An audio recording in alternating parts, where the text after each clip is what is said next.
Welcome to the John Cady podcast. I'm John Cady, U.S. Navy retired, former minister.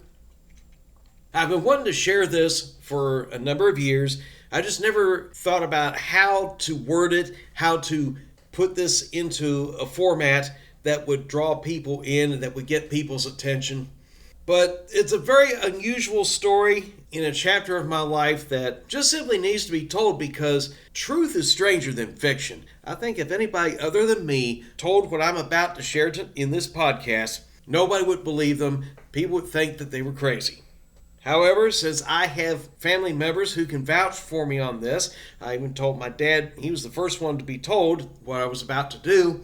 There are people who can back up my story, therefore it happened. I even have a saved copy of the letter on file, so it's there. I actually did this. In 2012, I was working for a private security company based out of Baltimore, Maryland. We were also in the middle of a major presidential election. Barack Obama, the sitting president, was running for re-election.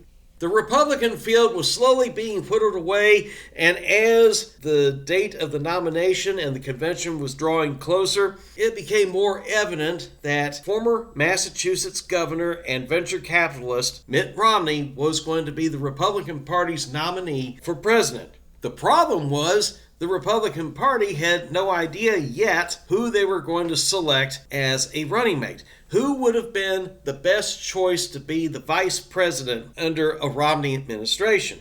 My concern for the country at that time, as it is now, was that I wanted to see the country thrive and stay to its constitutional roots, being a beacon of liberty for everybody. And in that moment, the idea crossed my mind that I was going to write a letter to the Republican National Committee to consider me as a possible candidate to be the running mate for Mr. Romney. I started writing a letter to Reince Priebus. Reince Priebus at that time was the chairman of the Republican National Committee. And I began to tell him why I should be considered as a possible running mate.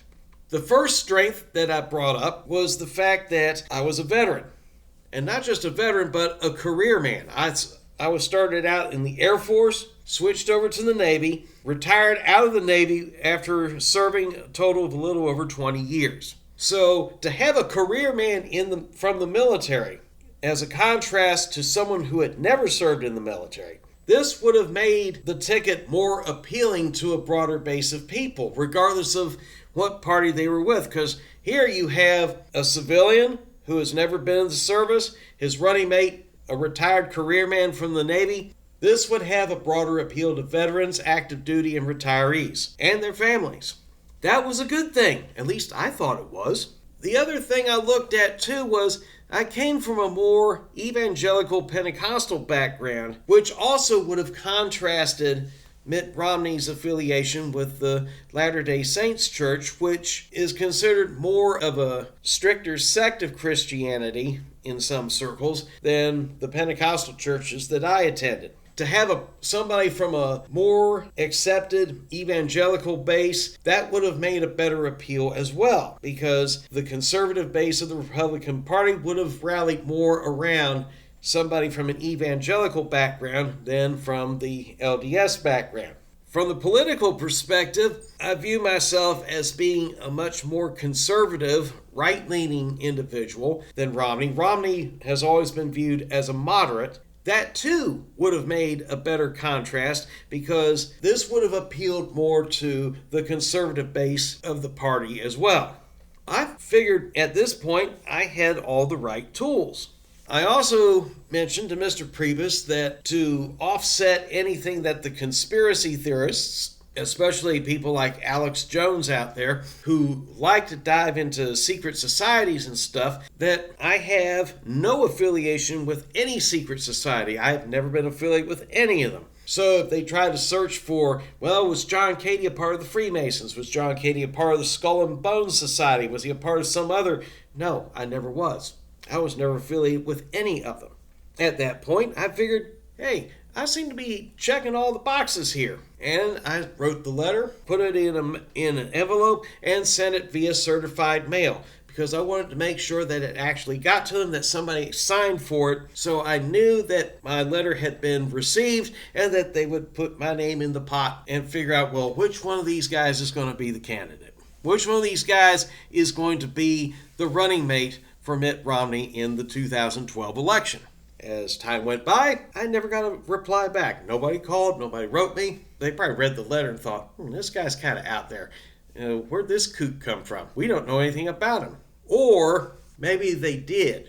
Maybe they had their fact checkers look in. And if the fact checkers did look, and they more than likely did, because they had to vet any and every interested party, because they wanted to make sure they weren't going to put somebody up there that was going to jeopardize a sitting candidate's chances for election. And with Romney about to be the nominee, they didn't want somebody who would upset the apple cart and cause more problems, shine a negative light on the campaign, so to speak.